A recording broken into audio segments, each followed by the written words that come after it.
Τώρα σας στέλνω στο ίντερνετ.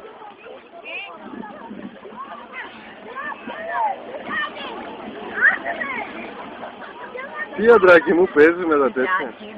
Ναι, βιντεάκι μόνο στέλνω τώρα.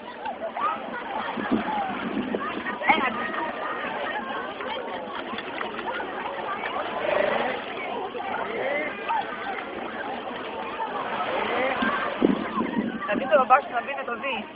Κάνε γεια στο παππού. Θα του πω. Γεια στο παππού. Γεια στο παππού. Κάνε γεια στο παππού. Γεια σας όλους. Γεια. Γεια γεια γεια. Σουβαδάκι, αντράκι μου. Γεια σου Μαρία.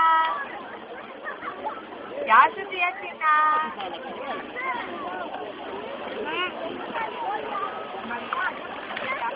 Μιλάκα το στυλείς. Θα πω και τη θεία. Τώρα έχουμε σοβαρή απασχόληση με τα υδραυλικά μας, δεν μπορούμε.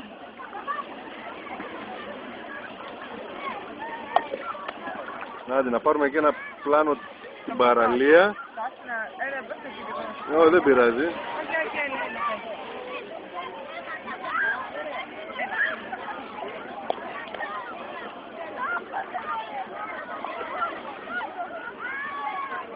Το Μαράφι είναι εδώ πέρα. Μια εξαιρετική παραλία. Κολπάκος μέσα στον κόλπο της Σούδας. Πεντακάθαρος. Λίγο πριν το ηλιοβασίλεμα.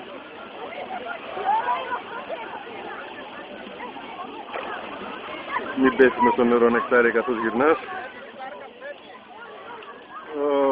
Νάτι και εδώ πέρα ξανά. Ναι, ατράκι μου. Κάτσε, περίμενε. Δάχτυλο μπήκε μέσα στην κάμερα. Ένας ξένος δάχτυλος.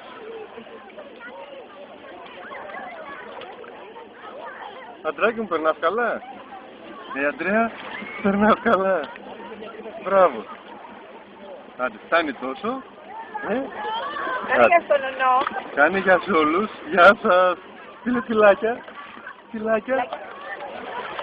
Φυλάκια. Άντε, φτάνει τόσο.